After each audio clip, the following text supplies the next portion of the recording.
so interested in like looking at us as we talk. We're just gonna watch ourselves. It's like in Zoom whenever you're only staring at yourself and no one else. No, I hate it. Yeah.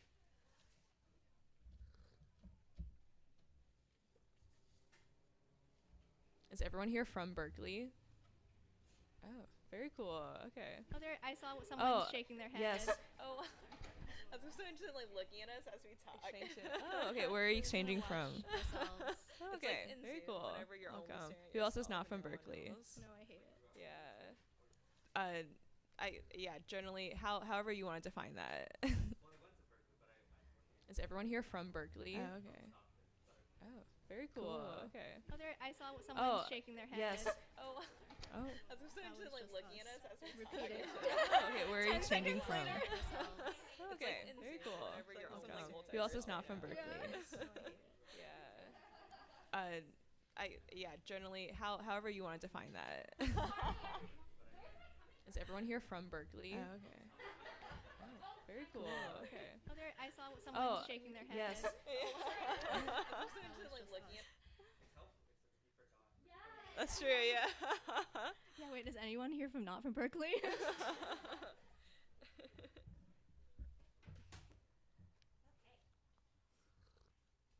Hello. Hi, everybody. Thank you all so much for being here. We are Eastwind Books. A little bit about us. We're an Asian American and ethnic studies bookstore dedicated to making sure that works written by people of color have a shelf to go on. We started in 1996. Legend has it that Bea and Harvey haven't had a day off since. This store emerged from a dream ignited by the brave students and activists that fought for the International Hotel in the late 60s, early 70s. A 9-year-long anti-eviction campaign led to the formation of Everybody's Bookstore, the first Asian American bookstore in the nation, started by dear Steve Wong, rest in peace, our very own Harvey and Bea Dong, and many, many others. Eastwind Books is that dream still going. Lifetime Asian American activists Bea Dong and Harvey Dong paving the way. Before we begin, I wanted to acknowledge that we are on the ancestral and unceded lands of the Ohlone people. We are founded on stolen land, and indigenous people are still here. A lot of you said that you're from Berkeley, except for a few. And this land has deep history and a community of people who have lived here for thousands of years. By living here, we are inadvertently benefiting from the genocide waged against the Ohlone people and the theft of their land.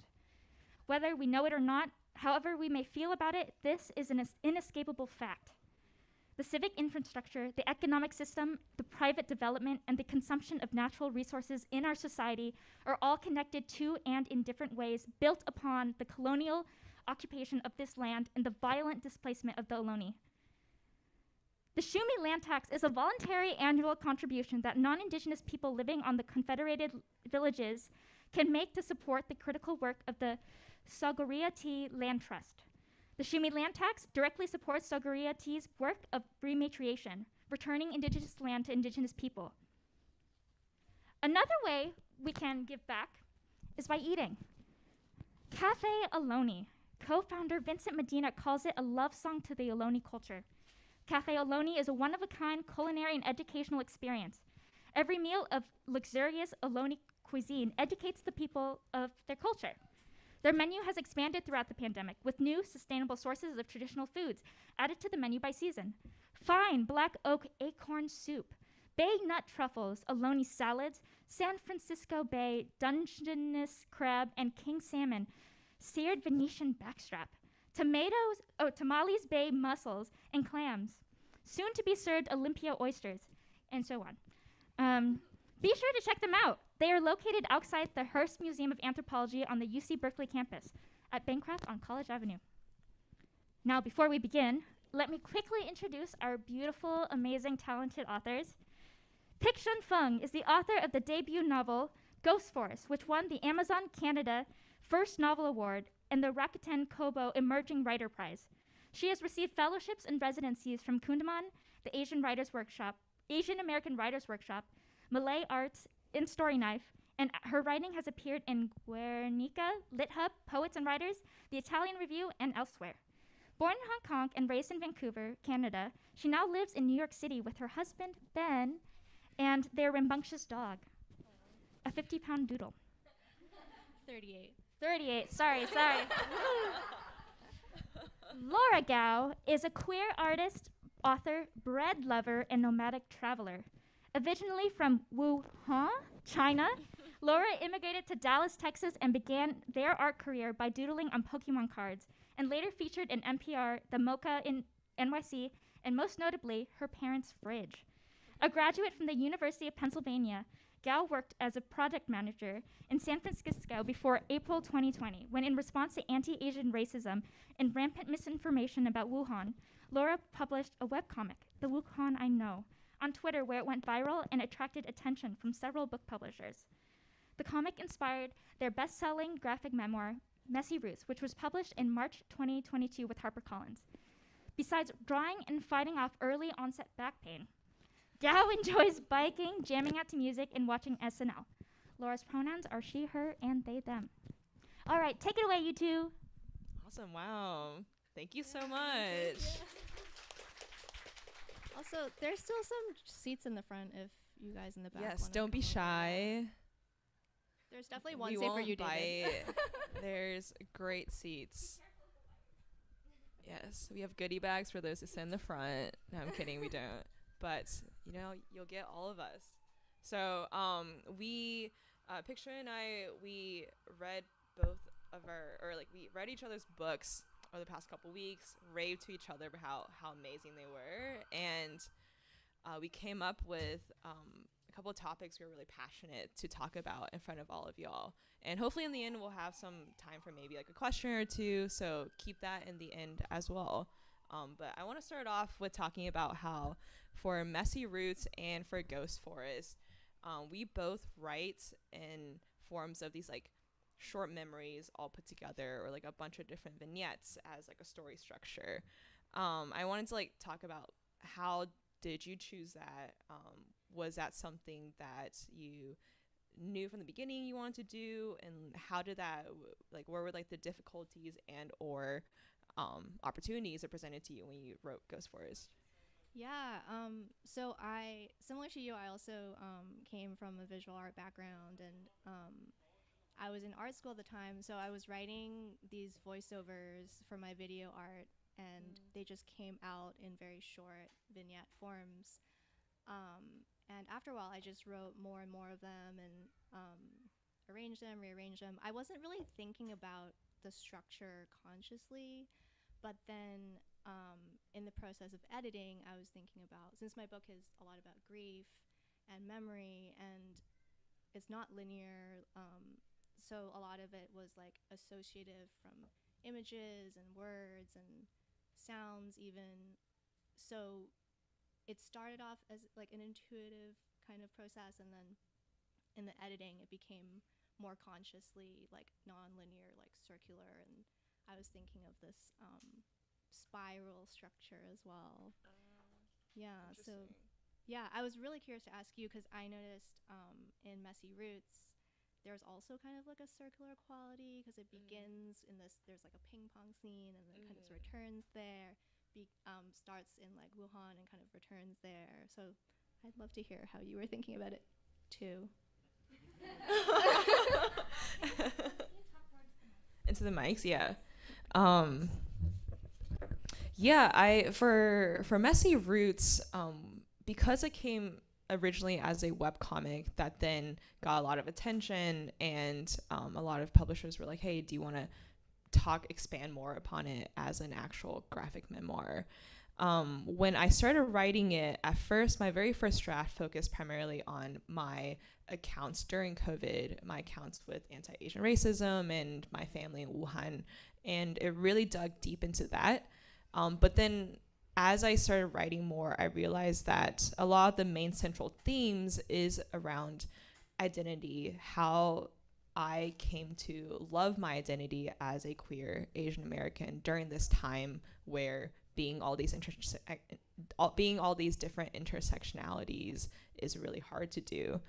And that journey of being proud of myself, of my identity, and also my hometown wasn't just over these past 2 years. It's like wild to say 2 years now, right? Since 2020.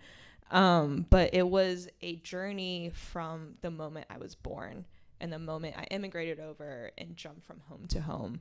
And so for me, it was important to pay respect to all of that through all these different memories and connecting these memories together.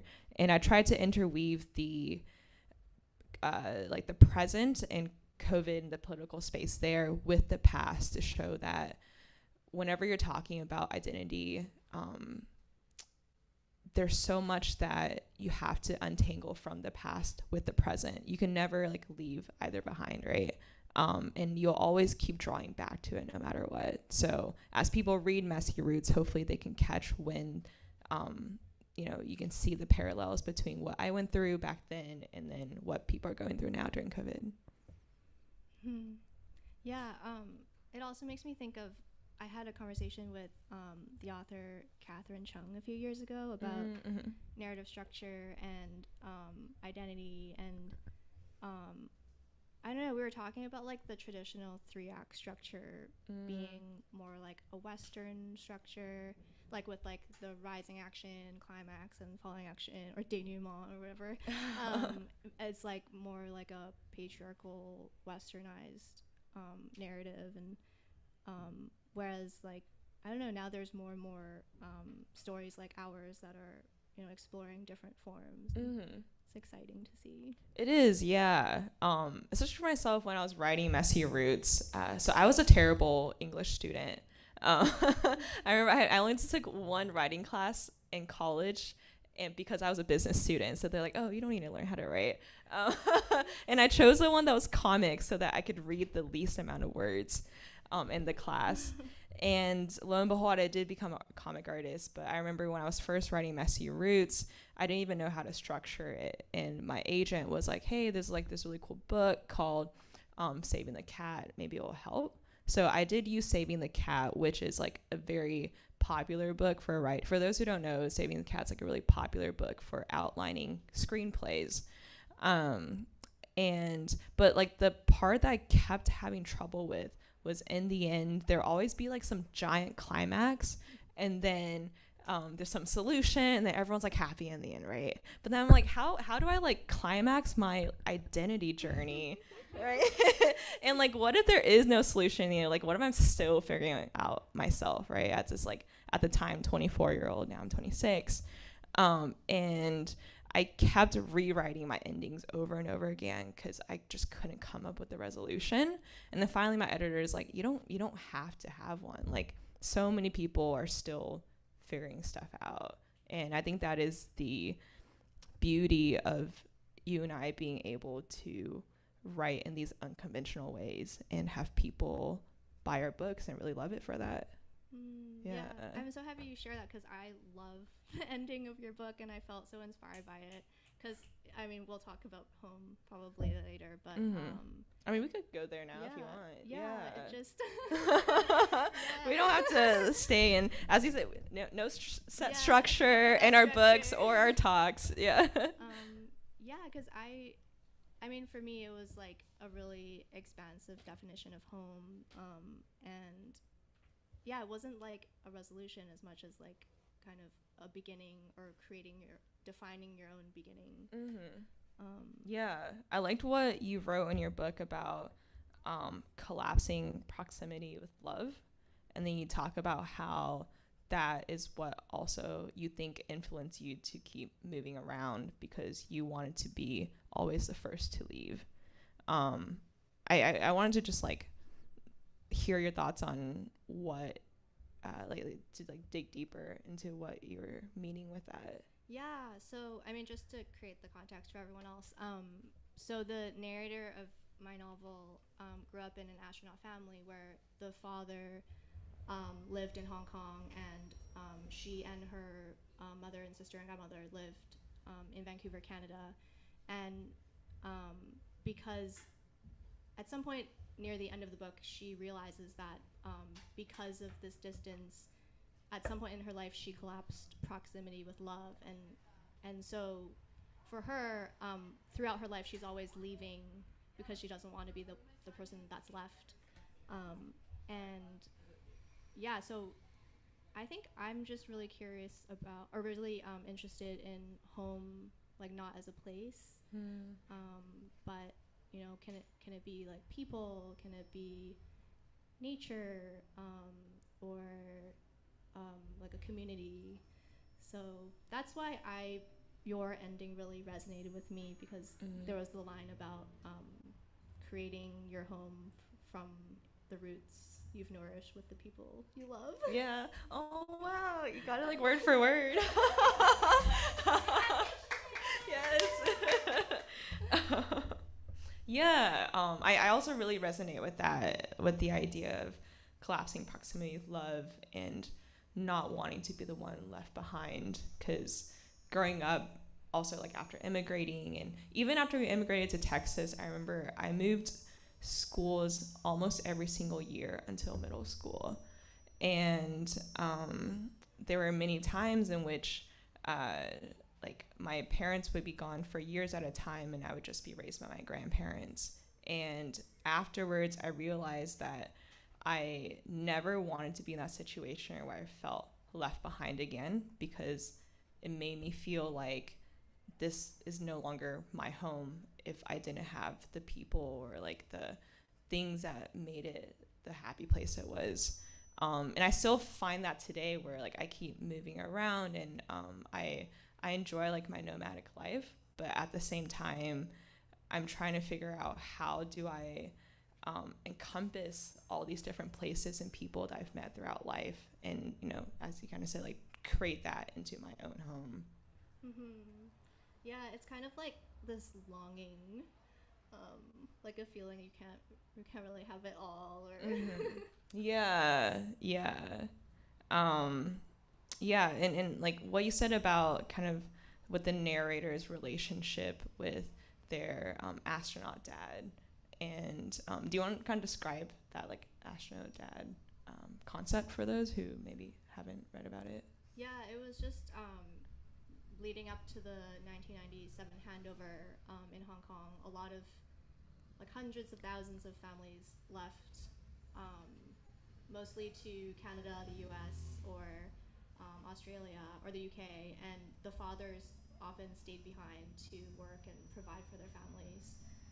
And then because they're flying between Hong Kong and the new country, um, being in the air so much, they were then called astronaut fathers. Mm. I was really interested in home when it came to that astronaut family concept, how there are these, within the family, different people call different things homes.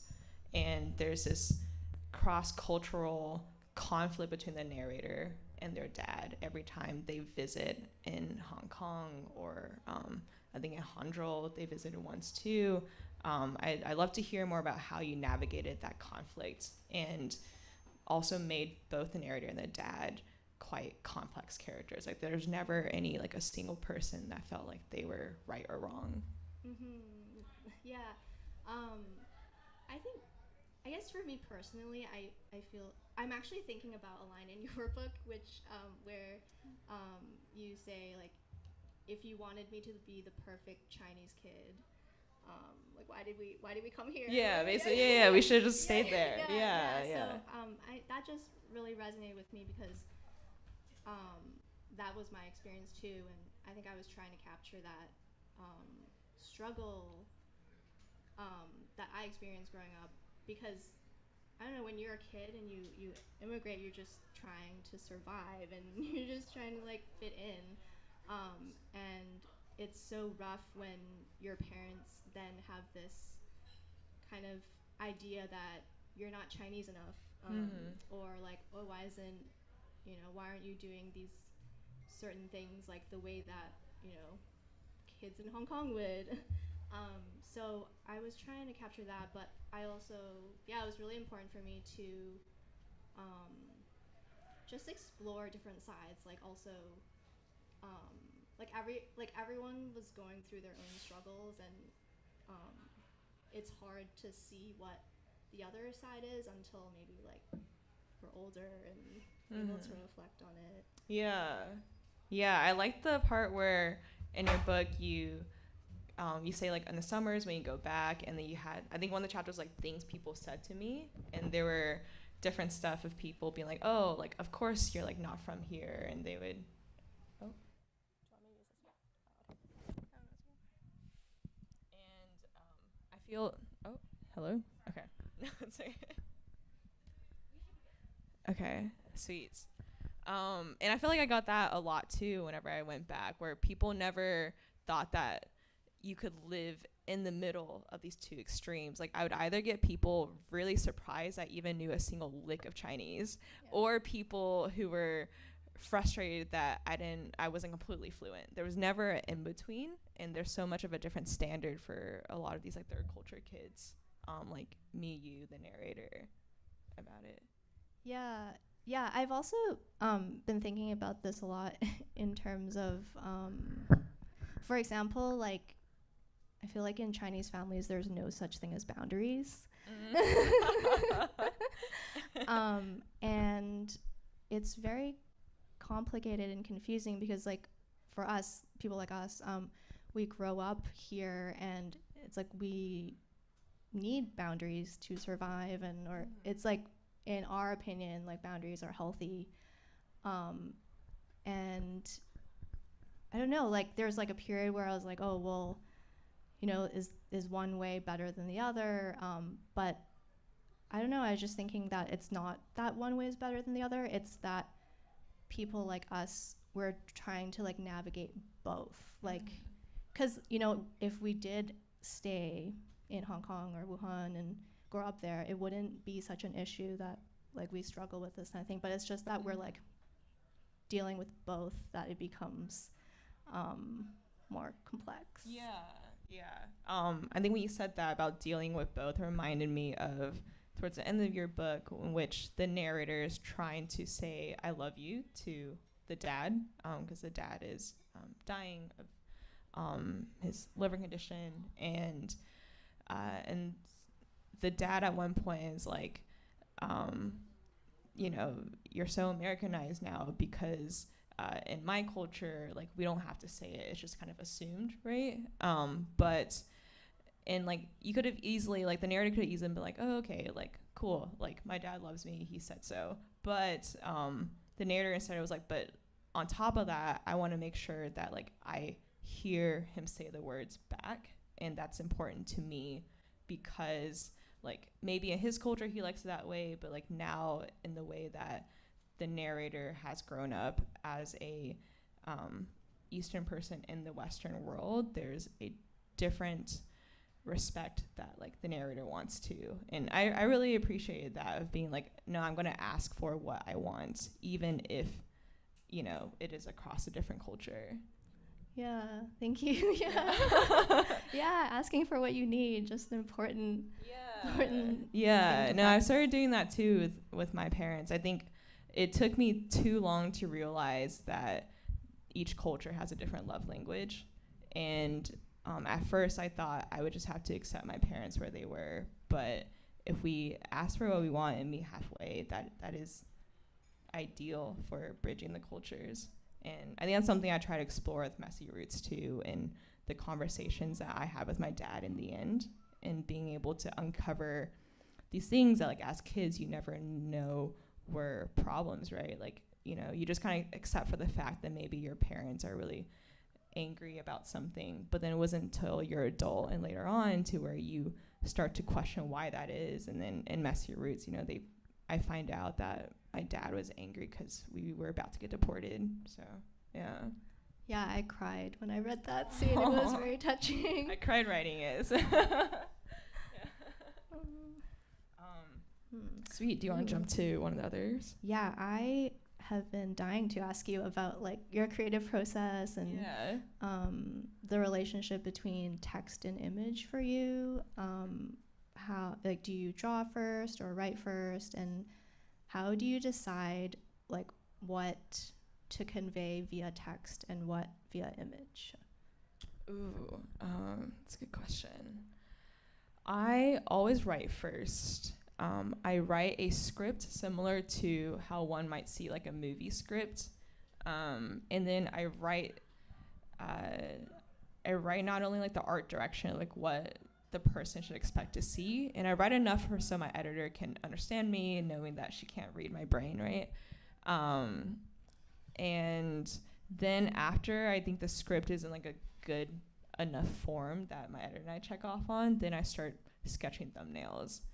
And usually once I start sketching art, almost like 30-40% of my text is deleted, because that's when I realize, hey, there's so much more I can convey in the art that I don't actually have to spell out for you in the text. And so the more I draw the art, the more the script gets deleted. That's so interesting. Could I also ask you about, because I felt like the rhythm of Messy Roots was really amazing, and I don't know, it wasn't like, you know, sometimes you have the blocks that I usually recognize in comics, but then sometimes it broke out of the boxes, and sometimes it was like a 2-page spread. Like, how did you decide when to do that? The 2-page spreads and like the full-page spreads, I purposefully put that for the most dynamic and the most poignant scenes. So like towards the end, when you have like the 2-page spread of Laura, hence me, like jumping across the 3 different backgrounds. I get it. It's probably easier as visual learners to show y'all. Like the spread here towards the end, I think this is sort of like the epitome page, you know, and I knew that like I wanted to end on a big splash, so I made this 2 pages. And then some of the other ones where Laura confronts the rabbit, I made them big too, because I felt that was a big turning point in the identity arc. So like in the script, I would just kind of like mark them out, and I would make sure that like pacing wise it made sense. I didn't want like too many 2-page spreads at once. And then actually one like cool fun fact is when I was writing and I was working with my art director, we actually decided to make each of the Wuhan chapters the very beginning of those 2-page spreads. Partly because I love drawing backgrounds, and I was like, man, I'm gonna like draw the crap out of Wuhan here and all these backgrounds, and just make it look as beautiful as possible. But also because the Wuhan chapters mark pretty well like the beginning, end, and like towards like 1/3 of the book. Like it sectioned it off quite well, and I wanted each spread to really jump out and show how much Wuhan is a factor in this book and also in my life.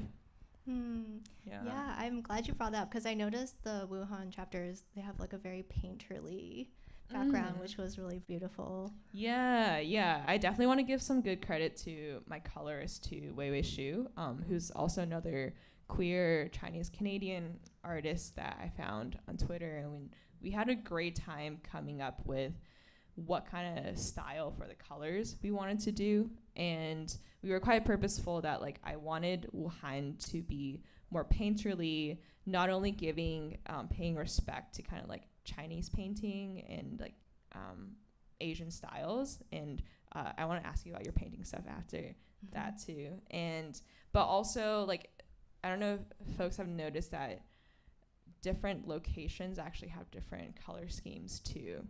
And that was on purpose as well, because each of the color schemes denote a different emotion that I was feeling during that period of my time, where a lot of the Texas scenes are in browns and yellows and very muted grays to kind of show the suffocation that I was feeling of not being able to live my full self.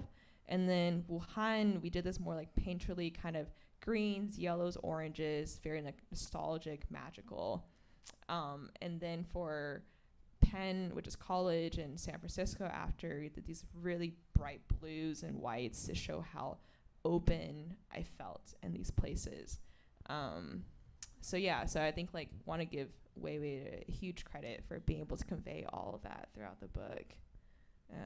And then for you also have a background in painting, and then the narrator in a way like kind of talks about what art and like painting means to them. I really like that chapter where like they were talking to the painting teacher at school, and the teacher was talking about like how the style of art is conveying the emotions rather than getting all the technicalities right. What's sort of like the relationship with art in Ghost Forest? Yeah, I mean, besides that, it started out as like a video art project. I was thinking a lot about Chinese ink painting because for this book about grief, I really wanted it to feel spacious and expansive. And instead of, explaining everything that the narrator is thinking or feeling, I wanted to create a spacious experience where readers could bring their own memories and feel their own emotions and make their own connections. And I thought of Chinese ink painting because there's so much empty space in the background, and it's not about like the sort of specific like Xie painting. It's like not about portraying like all the details and like making it realistic, but like capturing the energy and the emotion of the spirit of the subject. So yeah, I would say Chinese ink painting was like a great influence on this. And also I wanted there to be like lots of space on the pages and have that reflected in that as well. Yeah, like the last chapter when you're talking about your the narrator's like dad's supposed like best favorite day, and there's a lot of space in between. Was that a reflection of what you said about having a lot of negative space? Yeah, that's like an example for that specific chapter. So the narrator's imagining like, oh, what would my dad's best possible day be like? This is like after he's passed away, and it starts with like one sentence on a page, and then there's like 2 sentences, and then 3, and I was thinking about it as like as the pages pass toward the end, the space closes, or like it comes together. So yeah. Very cool. Wait, so tell me about, how did you get into writing? Like, you did art primarily in school, but then you wrote a prose book. Did you do a lot of writing and art growing up? Did you study something else? Yeah, I studied art. I took a couple fiction workshops in college, but I think in my mind, like, it was never a possibility to be a writer. Like, I didn't know any writers. There was no writers in my family. It just didn't seem like... I didn't even know how people got books published. Like, I just assumed that, like, publishers, I don't know, like, had goblins cranking them out or something. I didn't even think they were real people. It just didn't seem like a plausible profession. But then I think when I was in art school and I was like experimenting with different media, I was trying painting. Well, I was painting for many years, and then in grad school, we were just questioned over and over, like, why are you doing this? Why are you doing it this way? And then I started thinking, like, okay, why am I painting? Because I don't know, like, growing up, it just seemed like I like it. I'm good at it. But then I thought, is this what like I actually want my life to be like? A lot of times with paintings, you put so much into it, and maybe it ends up like being matched to someone's sofa, or like, I mean, I love painting. I have like greatest respect for art, but I think for me, I was just thinking more about what it actually looks like to make that my career. And so I was experimenting with lots of different like video and sculpture and all installation. And then my own dad passed away, and so in grief, I ended up just writing it out. And yeah, I was making the videos, and then I realized I don't really want to do video editing anymore, so I just like wrote more and more, and that's how it happened. Wow, very cool. Yeah, I wanted to ask you, because I Googled your your original comic strip, and the style was quite different from what ended up in Messy Roots. So could you talk about how you like found or created your visual language? Yeah. So the Wuhan I know, I made that. I took like a week off work, kind of just like a mental health week, and I made that in like a coffee shop. And at the time, I never thought it would ever get past maybe like the 5 people who pity like it on Twitter. And so I drew it kind of more like an infographic style, very like simple colors, just like more like generic, like striking black line. And it was also in that vertical scrolling format too.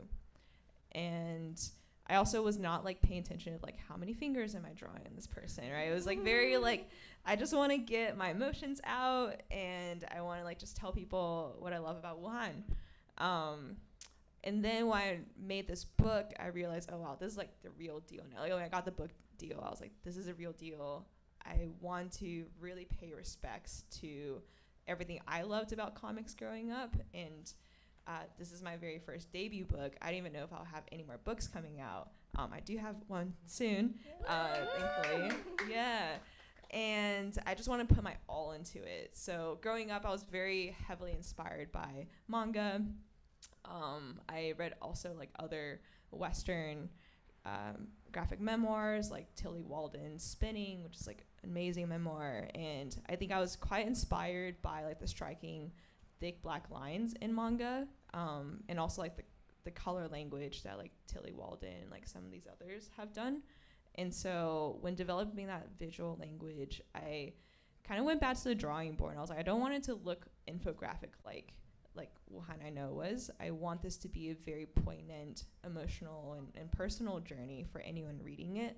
And so I kind of went back to the basics and was sketching out like different characters, different memories and places, and like the more kind of like cartoony look, I think resonated with a lot of the audience, which is like young adult and teenagers. Yeah, I loved this style that you ended up on. Thank you. It really added to, like, the moments of humor really added. Yeah, you can tell that's where the manga influence comes from. Yeah, like the really, like, oversized faces and reactions. Yeah, or, like, embarrassment with, like, the lines. Yeah. Like, yeah, did you read a lot of manga growing up? I didn't. Yeah, but after reading yours, I'm like, I should check out more of these books. Yeah, there's so much good stuff. Yeah. I want to talk about like food. That is like one of my favorite things, and I think one of the things that I really try to like emphasize in Messy Roots, and also in your book you talk a lot about the food as well.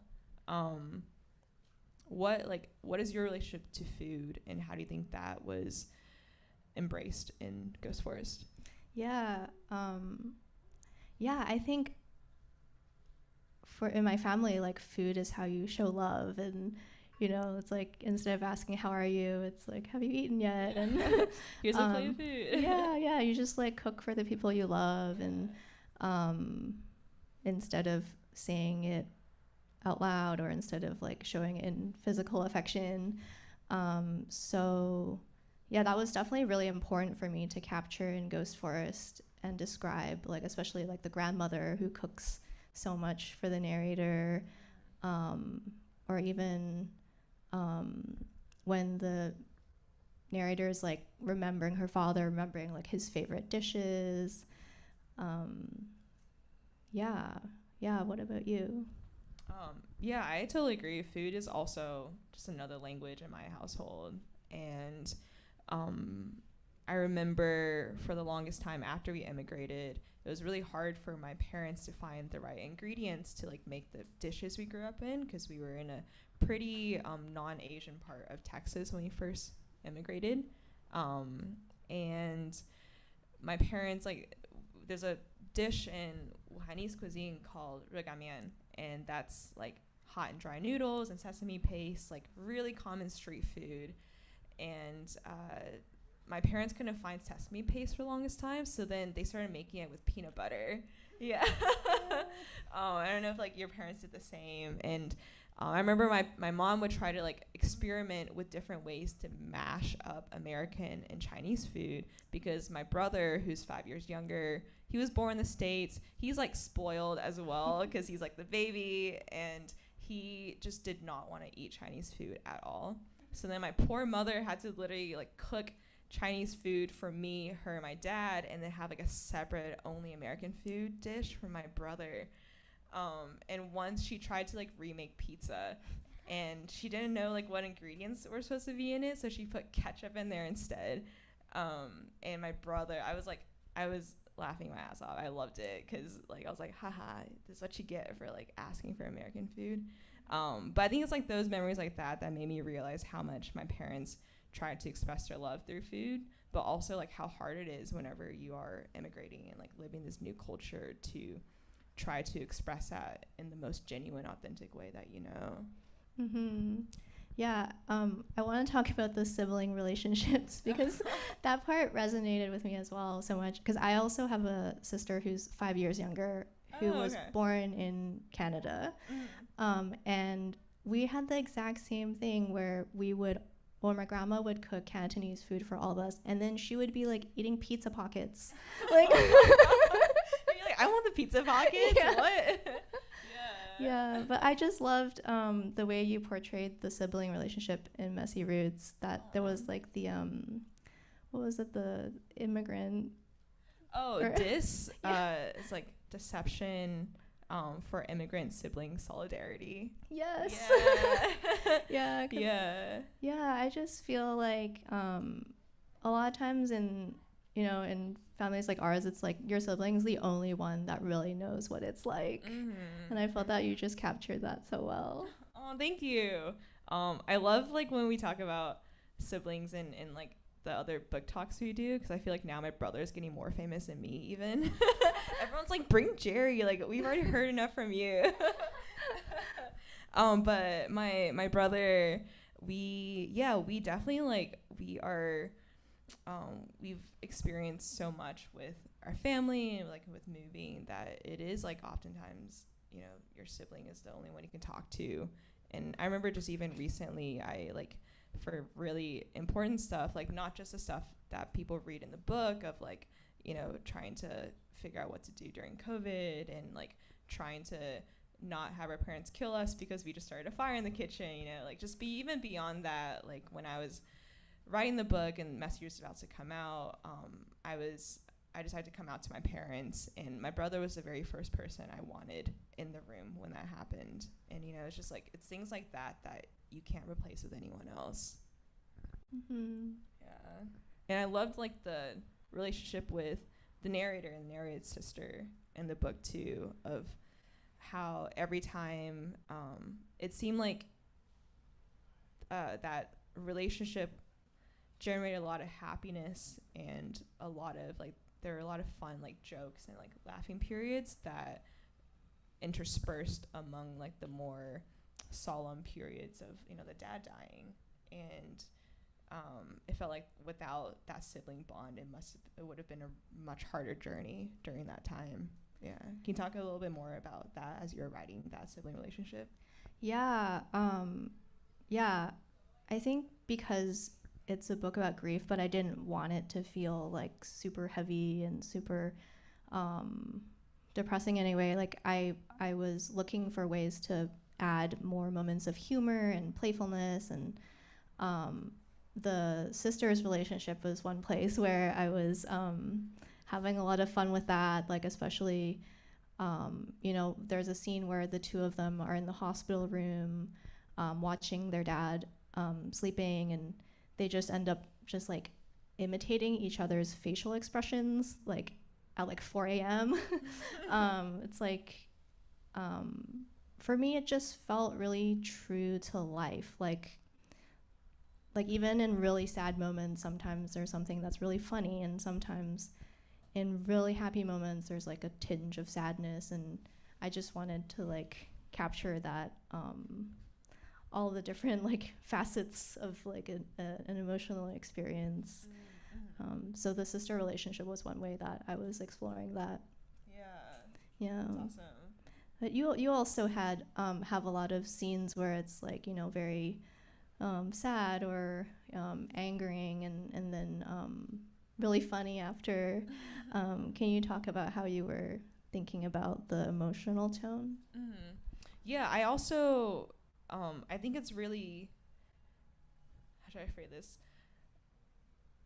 I think there is a need for books that are very serious and do talk about things such as trauma or identity. But at the same time, I think I wanted to avoid the the potential like mistake of it seeming as purely just like trauma core for a majority audience.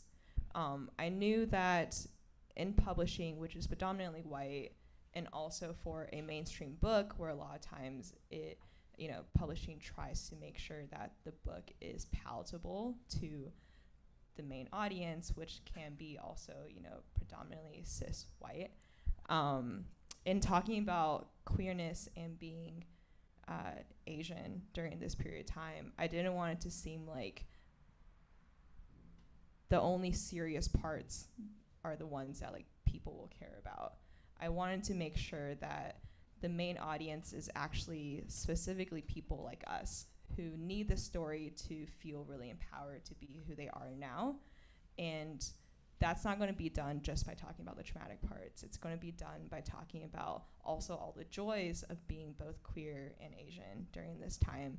And so, like, I personally, like, I hope, like, I would like to think myself as like a somewhat funny person. So then I tried to like put my voice into that too, to where I just wanted to talk directly to the reader and be like, hey, like here are the sad parts, but here's also all the happy parts too.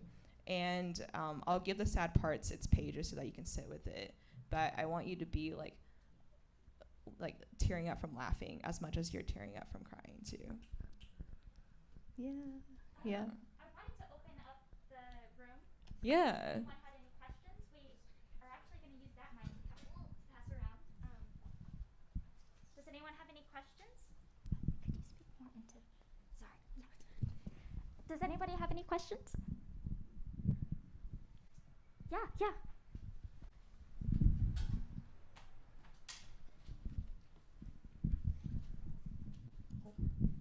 Hi, my name is Lena.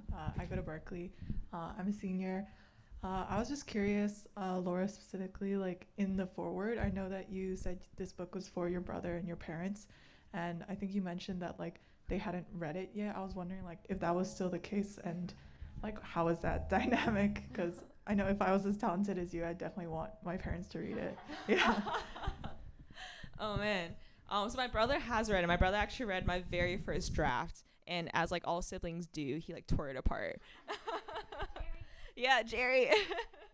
But my brother, like he's like my biggest cheerleader.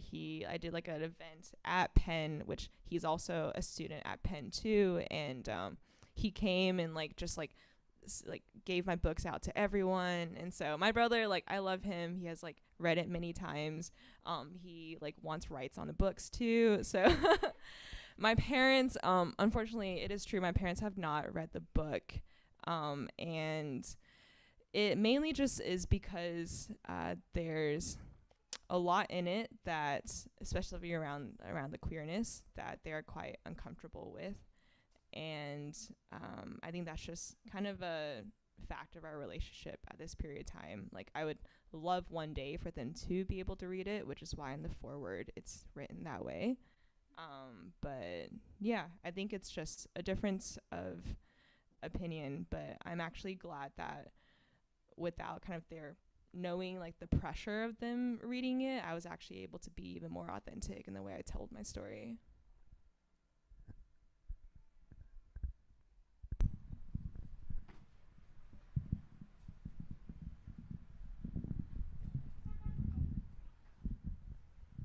Hi, I'm Catherine. I'm also a student at Berkeley, and I actually have a question specifically for Pik. So I know that there are a lot of moments in your novel in which the narrator and particularly the father have moments of disagreement and like supreme tension, but you never outright state it. It's always in those like moments of he asks me to come and watch the football game with him and I say no. Like you don't say I say no, but you say I stay in my room. And then at the very end, you talk in those hypotheticals of like that are really familiar for those of us who probably have like astronaut families, where it's kind of like, this is what I'm gonna do when I see them. This is what I would do if I were with them. This is what life would be like. And I wanted to know, do you feel like these moments are unique to the astronaut experience? And was it really important for you to put it in your novel for certain reasons? Or was it just kind of a fact of reality that this is how life was? Wow. Wow, thank you for this question.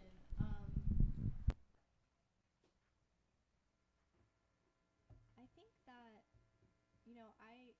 I don't know, like, it's impossible for me to speak on behalf of like the entire astronaut family experience. I think it's just so varied. It's just like as varied as like, any immigrant experience. And I was just trying to capture the emotional truth of my experience, and also to write a book that gave space for the reader to like have their experience. So the way that one way I tried to do that was by not spelling things out loud and saying things like, all the things that are unsaid, taking that and using that to create the tension and also create the space for the reader.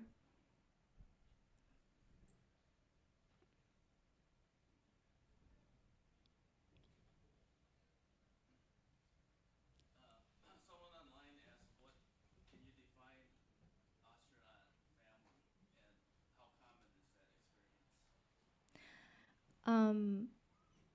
Yeah, so I think, astronaut family, the term was coined by the Hong Kong mass media, but it was just coined before the 1997 handover when so many people were leaving, but a lot of the fathers in particular were staying behind because they didn't want to, risk, immigrating and not being able to provide for their families. So they made the decision to live in two different places, Hong Kong and their new country. And the father would fly back and forth, and then the families would usually go back during school summer break. But because of all the flying, that was how they became called astronauts. And it was really common. I grew up in Vancouver, and in my school, I think it wasn't even unusual. It was just like, all my friends' fathers were astronaut fathers.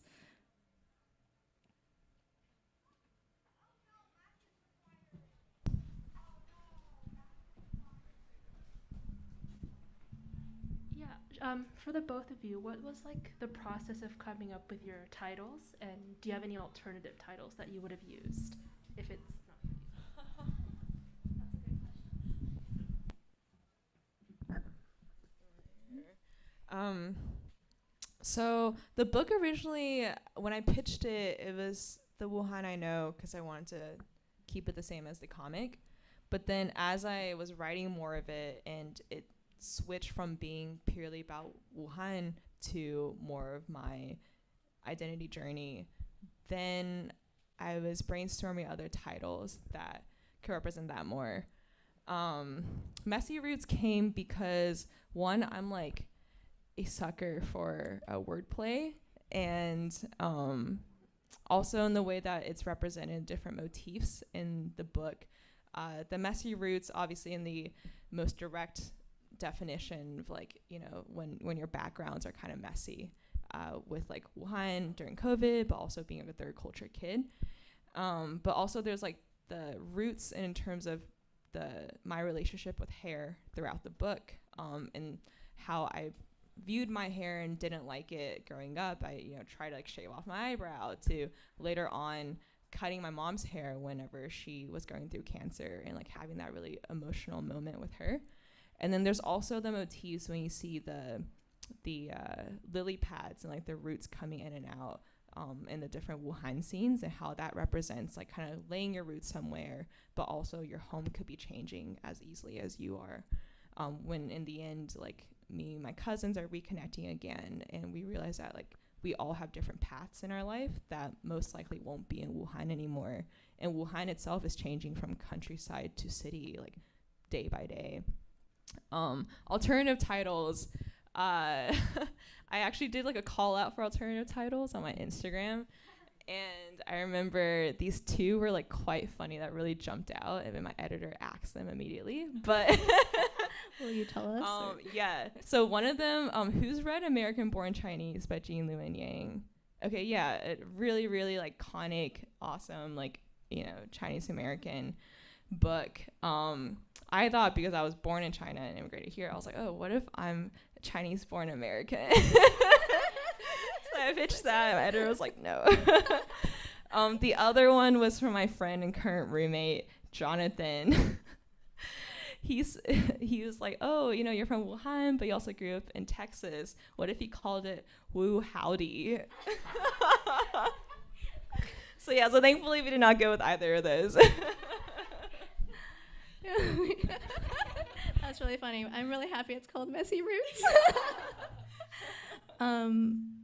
Yeah, so there is in Ghost Forest, the narrator makes a painting that she titles Ghost Forest, and in this painting she's like riding a brown bird above these white and translucent trees, and she enters it and it gets accepted into an exhibition, and her father goes to see it, and she's like really nervous about the moment, but when he shows up, he looks at it and he's just like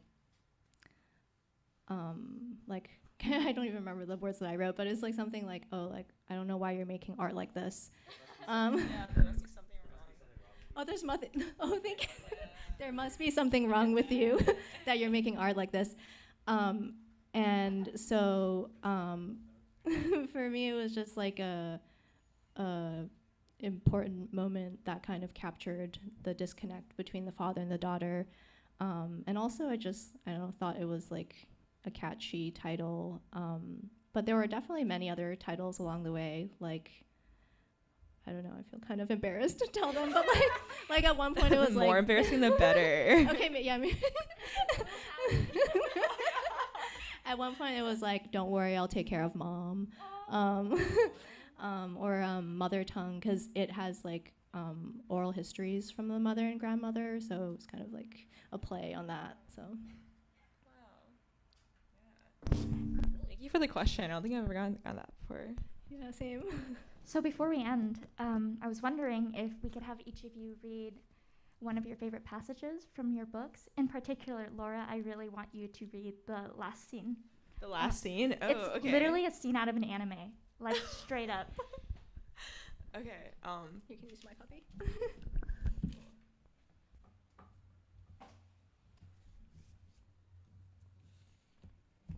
And what do you mean by scene? Like, The part where... Whatever feels right, Laura. oh, okay. All right, I'll start with the lily pads then. Okay. Who should we pass out books for like people to kind of read along? Just because the visual part is quite necessary for this reading. You should act it out. What? Oh my gosh. You should stand up on your chair and act it out. Okay. Well, if people want a book or something, I'll act it out if people like grab books. Yeah, okay. Yeah. Does everyone have a book? Does anyone want a book? Yeah, I can start passing out. Yeah, please do. Please do. Yeah, don't steal them. Please buy them or return them to Cheryl. We are a no stealing household. Yeah. What page number, Laura? Okay.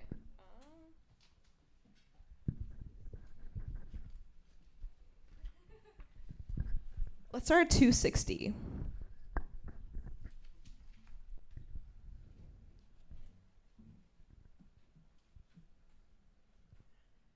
All right, go to 260. At the top, you'll see by the time I got to the countryside, I was getting the hang of it.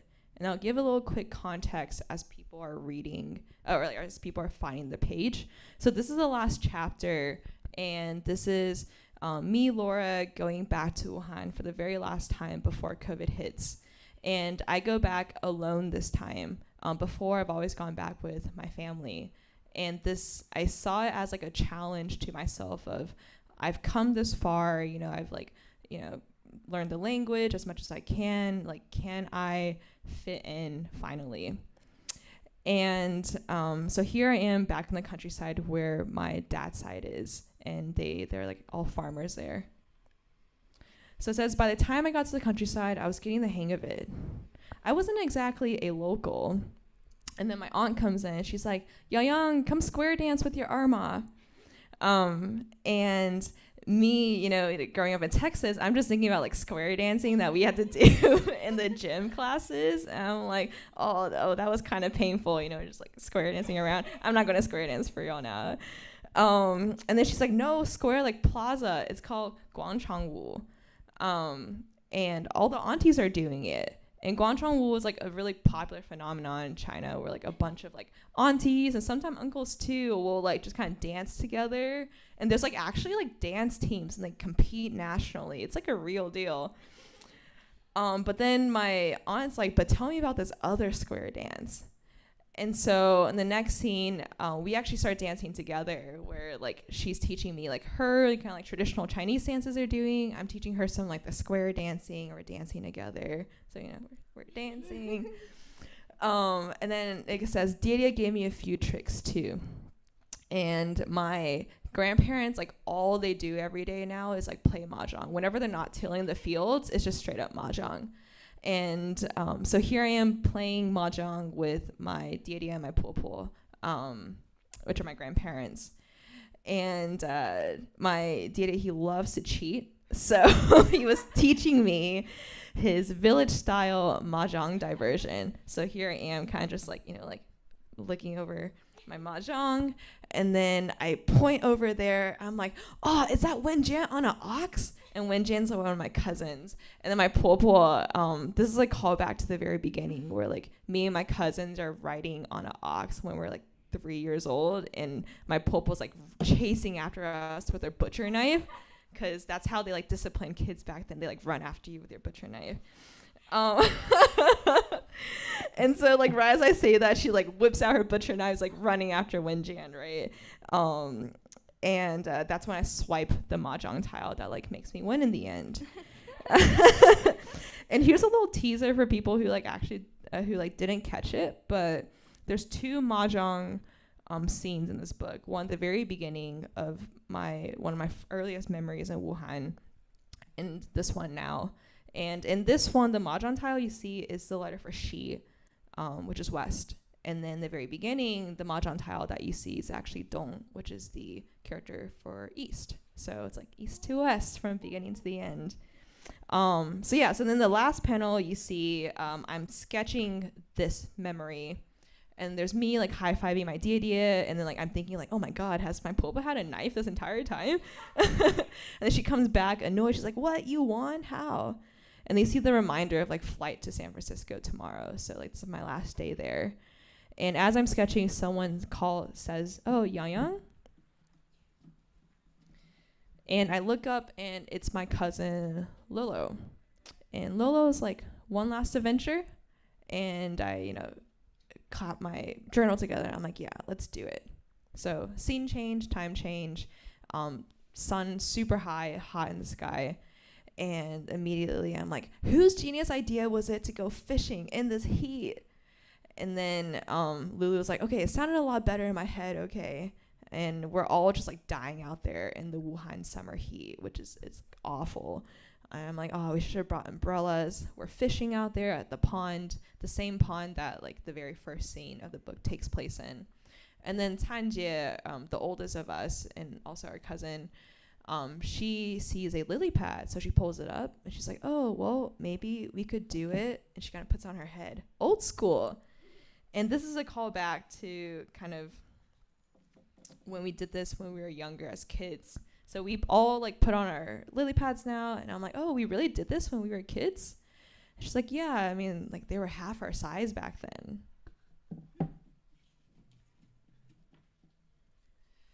And then I look out past the pond, and there's construction going on. And I'm like, wow, it's like, wow, that this pond hasn't changed in 20 years.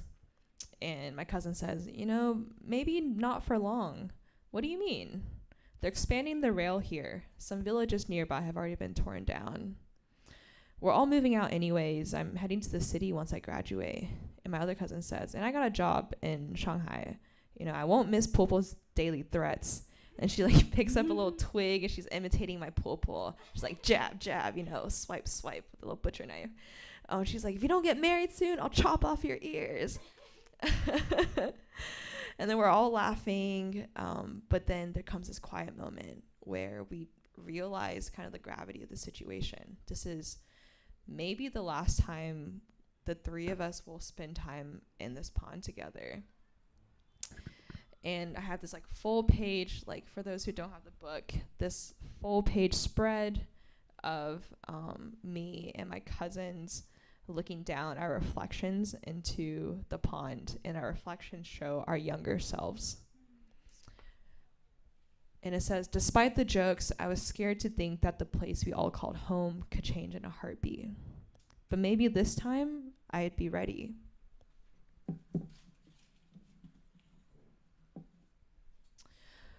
Back then, I didn't understand what my mom meant. And you see a flashback to me when I was younger, talking to my mom after we had just emigrated. And I'm complaining to her. I'm like, oh, I miss Tanje and Lolo. And she's like, what about the kids at school? I mean, they make fun of my name. My mom says, maybe if you tell them what it means. No, Mama, you know what I want. And my mom, she kind of sighs. She's like, Yayang, I know it's been hard. It's been the same for Baba and me. But you can't keep hiding yourself behind a new name. And this is where you also see the lily pads start to form with all the roots. And then at the top, you see a reflection of Chang'e on the moon. And this is a callback to the story of Chang'e, where like I interpret it as like Chang'e flying to the moon to kind of run away from her old home and create a new home on the moon. And so it says, every time I struggle to fit into the world around me, I thought if I flew far away enough like Chang'e, the perfect home would magically appear. But when your roots are tangled up across so many different places, that perfect world may not exist. And the next panel is a hoof like splashing into the water. And then you suddenly see like me and my cousins, we all get splashed by this water. And there's actually a water buffalo that kind of like came across the pond at that moment. And there's also a callback to kind of like the water buffaloes in the beginning. And my cousin Tanje, she's like the kind of like the really, like follows by the rules, like older one. And she's like really pissed off that we just got splashed. But then Lolo, she's like, lighten up, Tanje. And then she jumps into the pond.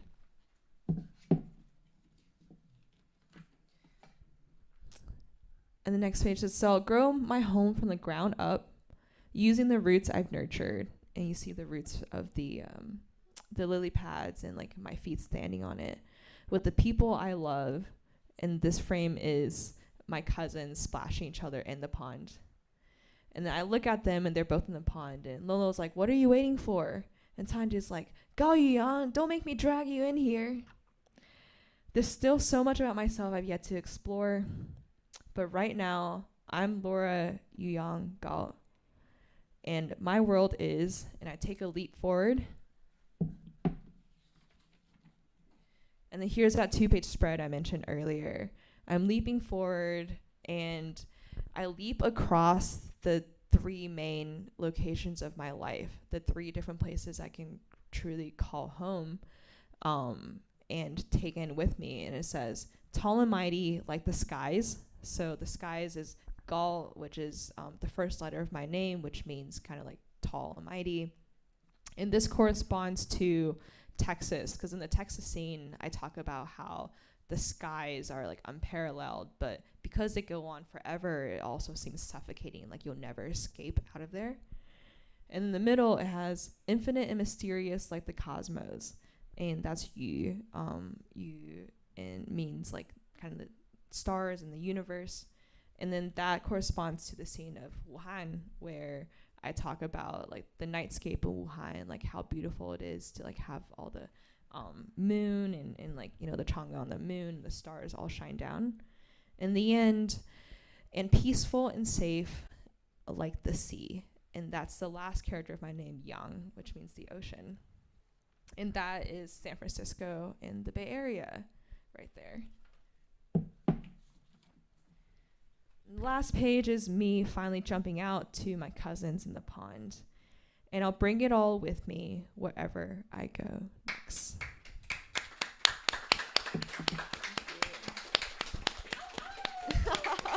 Thank you so much. All right, Pik-Shuen. Okay. Yeah, thank you so much. I love that ending so much. It just gives me goosebumps. I'm going to read from a part near the end of the book that I've actually never read before. So, translations. Before my dad died, I bought the pocket Thich Nhat Hanh at a bookstore and carried it with me to Hong Kong. Dad, I bought a Buddhist book, I said. Do you want me to read it to you? No, there's no need, he replied. I sat next to his hospital bed, holding his hand. Is it in English? He asked, a few minutes later. Yes, it's in English, but I can translate it into Chinese for you. Do you want me to read it? Okay, he said. I took out the yellow pocket-sized book from my bag and flipped through the first few pages. The first chapter was on mindfulness. I didn't know how to say mindfulness in Cantonese, so I asked him for help. I read out loud, slowly, asking him for help to translate every 10th word or so.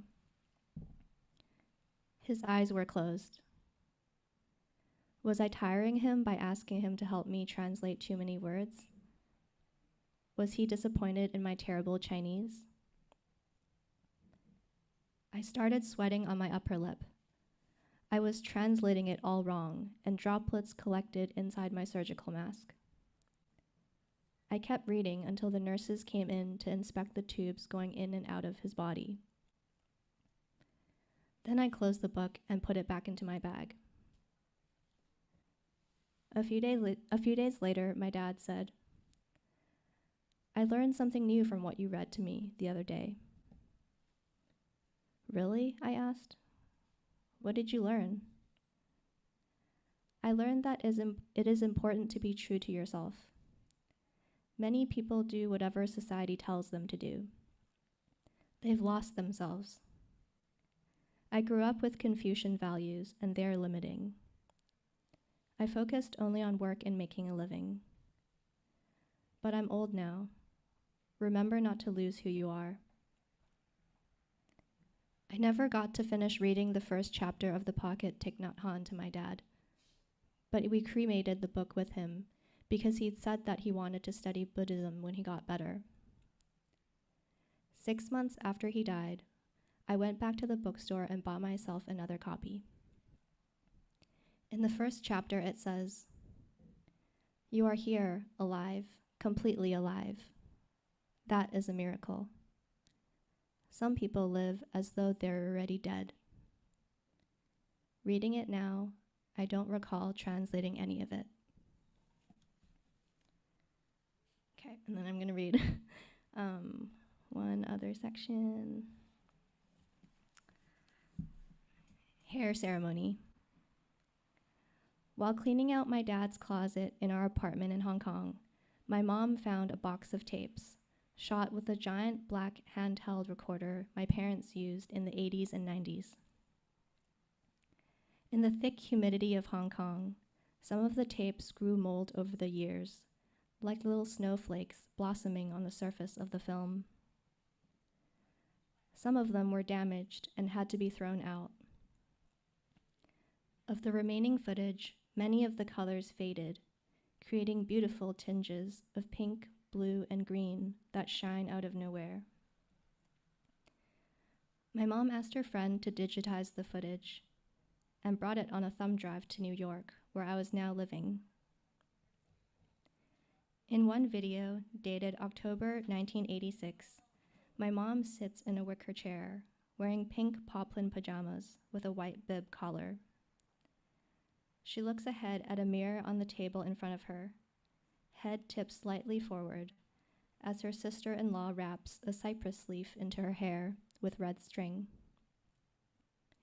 It is the night before my parents' wedding in Hong Kong, and my mom is not yet 27.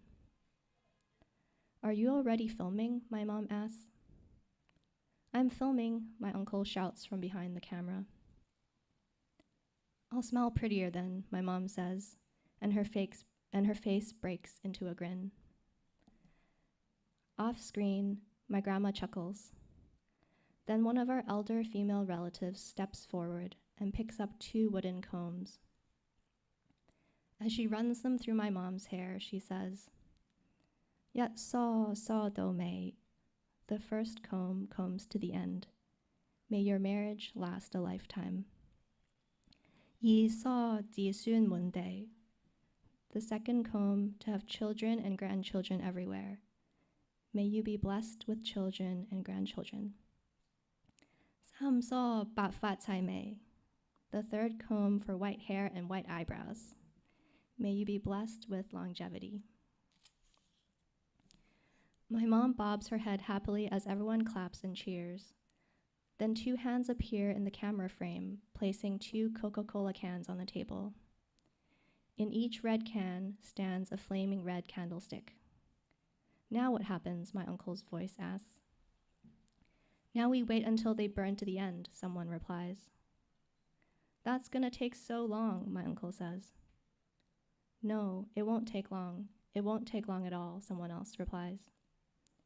As the video clip ends, the room is full of the warm chatter and laughter of my mom and her family.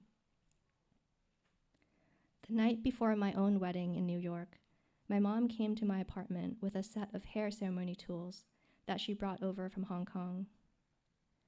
Laid out on top of a red piece of card paper and wrapped in flimsy clear plastic, the set had 2 red dragon phoenix wax candles on wooden sticks, a pair of scissors with shiny golden handles, a red ruler, a mirror with a handle wrapped in red brocade, a spool of green thread, a spool of red thread, and a round wooden comb.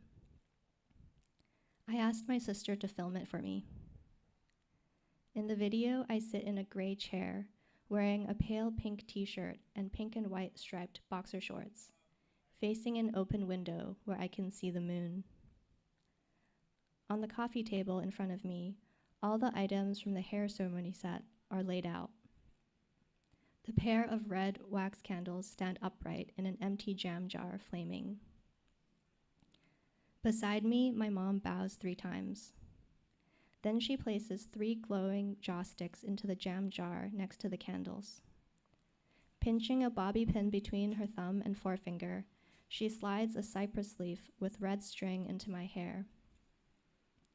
Then she leans back to take a better look, tucks some of my hair behind my ear, and hands me the mirror wrapped in red brocade. "Thank you," I say. I hold the mirror with both hands. She picks up the wooden comb, smiling, and says, "You're grown up now. I wish you good health and happiness in your life." According to tradition, the bride is meant to look at her own reflection in the mirror all throughout the hair ceremony. But as my mom slid the comb through my hair, I couldn't help but angle the mirror so that I could look at her face instead, so attentive, as she recited the same 3 blessings given to her 30 years before. Thank you.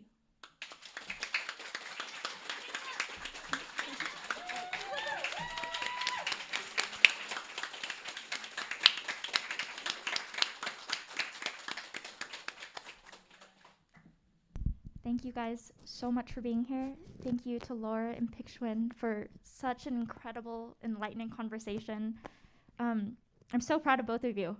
Thank you so much for hosting. Yeah, of course. And like amazing emceeing Oh, and audio technician. Yeah, cool. All right, bye.